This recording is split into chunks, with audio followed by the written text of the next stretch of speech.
Fala pessoal, tudo bem com vocês? Vamos começar mais uma aula hoje, falando um pouquinho sobre a biomecânica da articulação para dar continuidade ao nosso conteúdo, né?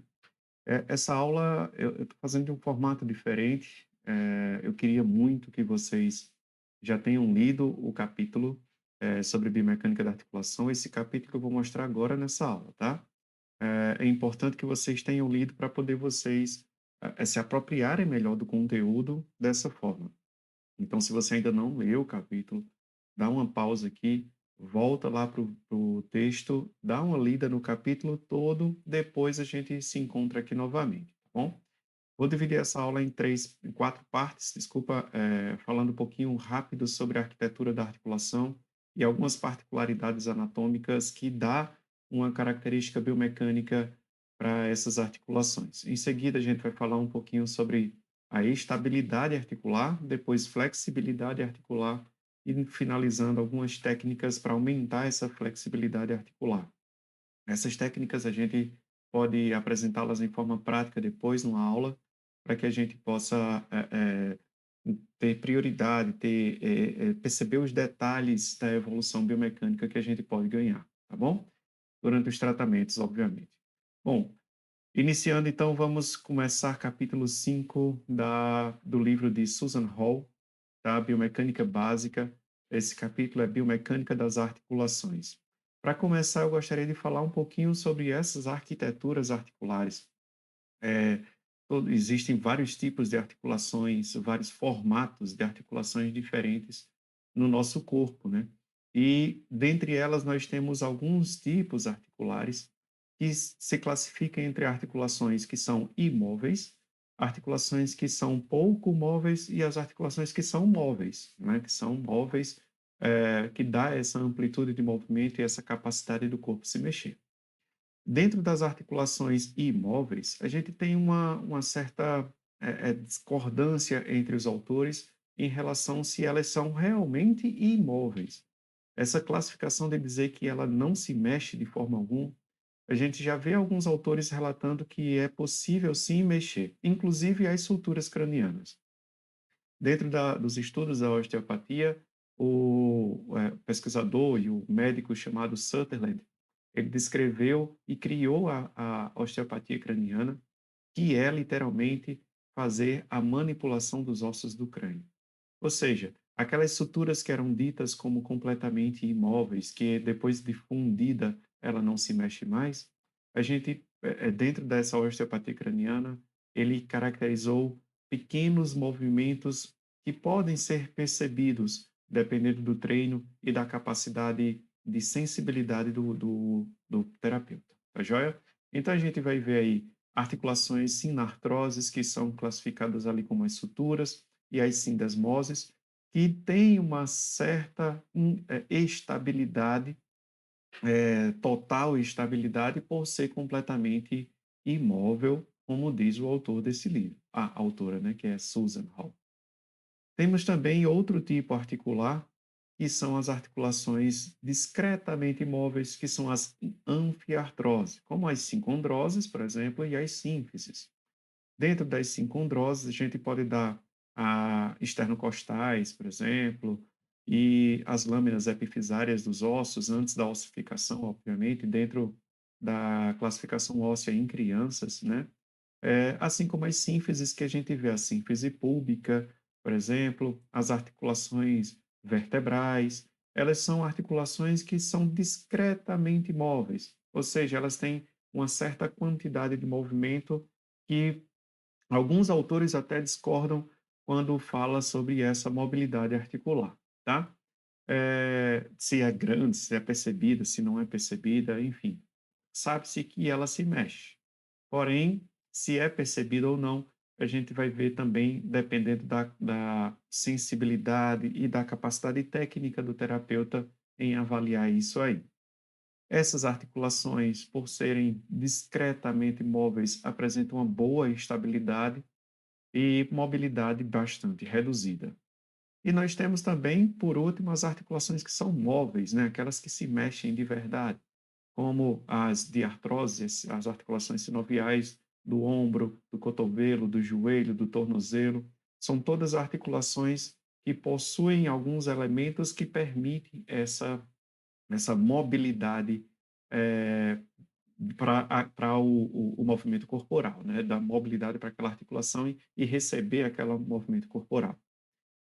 Alguns elementos como a cartilagem articular, como a cápsula articular propriamente dito, e o líquido sinovial, são elementos básicos e fundamentais para que essas diartroses elas consigam ganhar mobilidade suficiente e assim você conseguir se locomover no espaço.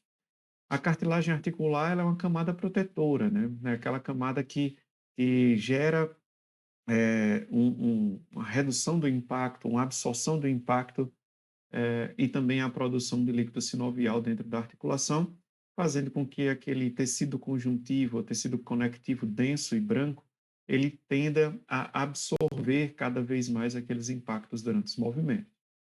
Já a cápsula articular, ela é uma membrana dupla que envolve a articulação sinovial tanto por fora quanto por dentro, e ele, como o próprio nome diz, ele encapsula, né? Ele guarda o líquido sinovial ali dentro para poder manter aquela articulação sempre estável, ou desculpa, sempre lubrificada com a capacidade aí de locomoção e de movimentação sem sentir dor, sem haver atrito dentro da articulação.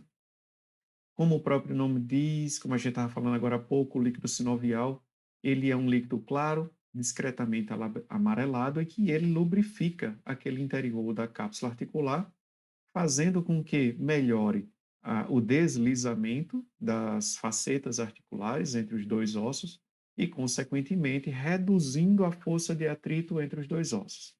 A gente falou na aula passada sobre essa força de atrito que gera ali uma discreto cisalhamento quando não há uma lubrificação adequada, tá? Então, é importante que se tenha uma lubrificação sempre preservada dentro dessa cartilagem, dentro dessa cápsula articular do joelho, por exemplo, é preciso que exista líquido aqui interno para poder evitar a força de atrito e reduzir, consequentemente, o cisalhamento articular, tá? Então, aqui a gente tem, ó, a cápsula articular envolvendo por fora o joelho. Nós temos aqui a membrana da cartilagem articular, aquela que reduz sensivelmente o atrito. E aqui internamente a gente tem o líquido sinovial, que vai ali promover a redução completa da força de atrito articular, tá?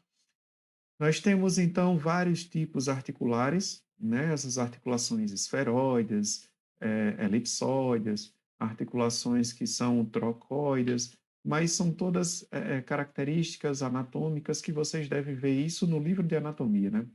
Como a aula aqui é de biomecânica, eu vou me deter apenas a essa característica das articulações que formam uma, uma uma capacidade de movimentação dessas articulações. Bom, a cartilagem articular, ela tem duas funções ou dois objetivos que são importantíssimos. Destaquei aqui em amarelo já para poder vocês fixarem bem isso aí. A primeira função da cartilagem articular é resistir à compressão e distribuir a carga. Ou seja, ela serve tanto para evitar essa compressão e esmagamento entre os dois ossos, como também para distribuir igualitariamente a carga. Quando a gente fala sobre pressão, a gente lembra que a pressão é dada por uma força aplicada sobre uma determinada área. Se eu aumento a área, né, a gente viu isso em biofísica, se eu aumento a área de contato, eu acabo reduzindo substancialmente a pressão aplicada sobre aquela articulação. Então, essa cartilagem articular, ela tem esse propósito de aumentar, ou seja, distribuir a carga aplicada sobre aquelas articulações em uma área mais ampla, para poder reduzir a pressão que se encontra ali por dentro. Se não tivesse a cartilagem articular, essa pressão, essa área de contato ia ser muito pequena e, consequentemente, quanto menor a área, maior será a pressão aplicada sobre aquela articulação, potencializando aí a chance de acontecer o cisalhamento. E, claro, a cartilagem articular ela tem um outro propósito que é permitir esse movimento dos ossos na articulação com atrito e desgastes mínimos.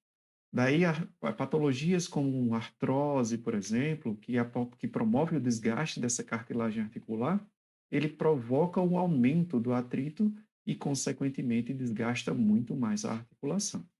Logo, então, duas funções básicas da articulação: resistir à compressão e distribuir a carga, e também permitir o movimento dos ossos na articulação. Essa cartilagem, ela é formada por um tecido conjuntivo, basicamente colágeno, né, que faz essa resistência ao amortecimento de impacto. É importante que vocês leiam e entendam de verdade sobre essa função da cartilagem. Passando então para a fibrocartilagem articular, a gente tem uma fibrocartilagem que ela é bem mais densa, bem mais resistente, como, por exemplo, o discos intervertebrais e o menisco do joelho. O disco intervertebral e o menisco, ele possuem um tecido conjuntivo que tem uma função maior de absorver esse impacto e amortecer essa compressão com maior intensidade. Eles têm, como exemplo aí, a gente tem o disco intervertebral, nós temos duas regiões nesse disco, uma mais externa, que é formada pelo ânulo fibroso, ele é bem resistente a forças de distensão ou distração, e o menisco do joelho, a parte mais externa, realmente, ela serve para aumentar a congruência articular, né, uma distribuição dessas cargas da congruência articular, facilitando aí a o amortecimento do impacto e a redução da pressão dentro do joelho. Tá? E essa fibrocartilagem, ela possui algumas funções, né? 6 funções básicas. A distribuição das cargas pelas superfícies articulares, a melhora do encaixe da superfície articular, que seria a melhora da congruência, que eu falei agora há pouco, a limitação do deslocamento e do deslizamento ósseo, a proteção da periferia da articulação, retenção da lubrificação, a retenção do líquido sinovial dentro da articulação e, claro, o absorver o impacto. Muita gente diz que essa fibrocartilagem ela tem essa função apenas. Né? Quando a gente diz qual é a função do menisco? Ah, a função do menisco é absorver impacto. Só isso? Será que é realmente só isso? Então a gente vê que tem uma função muito mais ampla do que simplesmente absorver. Está aqui o disco intervertebral, aqui a gente tem a sínfise púbica, né? O disco fibrocartilaginoso do pubis também, que amortece e distribui, melhora a congruência articular também da articulação da sínfise púbica. E aqui a gente tem um exemplo do menisco, né? Que é formado, tem dois formatos de C, e no meio não tem menisco, porque é onde faz o acúmulo do líquido sinovial. E como uma pressão hidrostática, como um macaco hidráulico, ele absorve o impacto do joelho, tá?